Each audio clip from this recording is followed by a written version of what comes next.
Assalamualaikum warahmatullahi wabarakatuh. Pada kesempatan kali ini kami ingin membahas tentang malaikat ruman. Sebelum datang malaikat mungkar dan nakir menghampiri kita di dalam kubur, setiap manusia akan merasakan yang namanya kematian. Gerbang utama menuju negeri keabadian adalah melalui kematian. Dunia ini sifatnya hanyalah sementara, bukan permanen. Maka orang cerdas itu tidak menghabiskan masa istirahatnya hanya untuk tidur dan hal-hal yang tidak bermanfaat. Sayyidina Abu Bakar As-Siddiq pernah menasehati kita melalui ungkapannya mengenai alam kubur. Beliau berkata, orang yang memasuki kubur tanpa ada perbekalan amal salih maka sama seperti orang yang mengarungi lautan tanpa kapal. Maka secara otomatis orang tersebut tidak bisa berlepas diri dari lautan dan akan tenggelam di dalamnya kecuali orang-orang yang diselamatkan oleh Allah. Setelah kita memasuki kubur kita dalam kehidupan abadi, kuburan juga sangat menentukan terhadap kondisi kita, karena kuburan adalah gerbang menuju tempat kita yang sebenarnya. Apakah menjadi gerbang kebahagiaan dengan menikmati indah surga atau jurang kesengsaraan di dalam neraka? Setiap orang ketika memasuki liang lahat pasti akan menghadapi fitnah kubur kecuali orang-orang pilihan dan menjadi kekasih Allah. Fitnah kubur tersebut adalah kita akan berhadapan dua malaikat seram yang tidak ada belas kasihan terhadap orang yang dihadapinya yang ternyata ahli pembangkang alias ahli maksiat. Tetapi sebaliknya mereka juga bisa menjadi orang yang penuh kasih sayang dan perhatian apabila berjumpa dengan ahli ibadah dan penuh amal kebaikan semasa hidupnya di dunia. Akan tetapi sebelum malaikat mungkar dan nakir menghampiri kita, terlebih dahulu kita disambangi oleh seorang malaikat ruman. Siapakah malaikat ruman? Di dalam kitab Syarah Daqaiqul Akbar karangan Imam Abdul Rahim bin Ahmad Al-Qadi, diriwayatkan daripada Abdullah bin Salam bahwa seorang malaikat yang wajahnya bercahaya silau seperti matahari akan memasuki kuburan si mayit sebelum masuknya malaikat mungkar dan nakir. Namanya adalah Ruman. Kemudian malaikat tersebut duduk di sampingnya dan berkata kepadanya, "Tulislah kebaikan maupun keburukan yang telah kamu lakukan." Mayit tersebut menjawab, "Dengan apa aku menulisnya?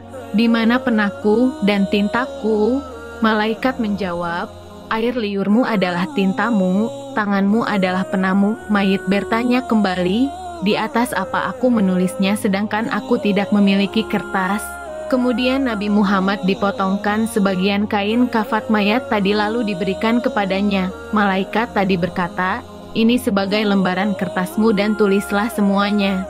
Maka mayit tadi menuliskan semua apa yang telah dikerjakannya di dunia, semua jenis amal kebaikan. Ketika sampai pada bagian menulis keburukan, mayit tadi merasa malu terhadap malaikat. Malaikat bertanya kepadanya, "Wahai orang yang berbuat salah, kenapa kamu tidak malu terhadap penciptamu sehingga kamu berbuat keburukan di dunia dan sekarang kamu malu terhadapku?"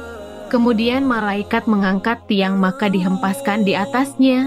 Maka hamba tadi berkata, "Angkatlah tiang jauh dariku sehingga aku bisa menulis keburukanku." Setelah itu hamba tersebut menulis semua kebaikan dan keburukannya di atas lembaran tadi.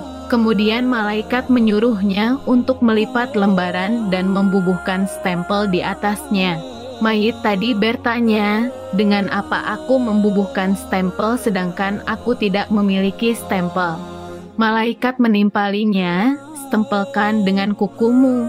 Mayit tadi langsung menstempel dengan kuku jarinya dan menggantungkan lembaran tersebut di lehernya hingga hari kiamat. Kemudian setelah itu masuklah malaikat mungkar dan nakir dan menjalankan tugasnya untuk menanyai manusia terhadap perbuatannya yang telah dilakukan di atas permukaan bumi.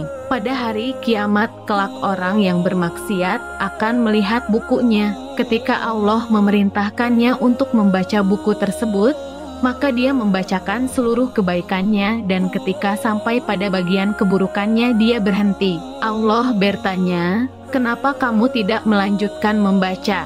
Hamba menjawab, "Aku malu terhadapmu ya Allah." Kemudian Allah menimpalinya, Kenapa kamu tidak malu selama di dunia dan sekarang kamu merasa malu di hadapanku?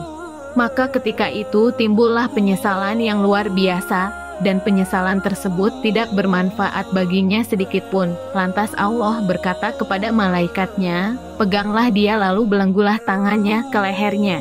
Kemudian masukkanlah dia ke dalam api neraka yang menyala-nyala. Oleh karena itu, masa tempuh zaman abadi sangat sulit dan harus melewati proses yang sangat mengerikan. Kita tidak perlu sibuk memikirkan kematian tetapi harus menyibukkan diri dengan selalu mempersiapkan bekal untuk hari kematian dan pertanggungjawaban kelak. Kematian adalah perkara yang sudah pasti dan akan menjemput kita di mana dan kapanpun saja. Mari kita tingkatkan kualitas ibadah, jangan sampai penyesalan menjadi sumber kesengsaraan kita. Menyesal di dunia ada jalan untuk memperbaikinya. Tetapi ketika penyesalan tersebut muncul ketika hembusan nafas terakhir menyertai kita, maka tamatlah riwayat kita. Kesengsaraan abadi atau kebahagiaan ada di tangan kita. Allah memberi jalan, kita yang memutuskan pilihan. Semoga kita selalu dalam lindungan Allah dan Allah selalu memberikan taufik dan hidayah bagi kita semua. Cukup sekian apa yang kami sampaikan, semoga bermanfaat bagi kita semua. Wassalamualaikum warahmatullahi wabarakatuh.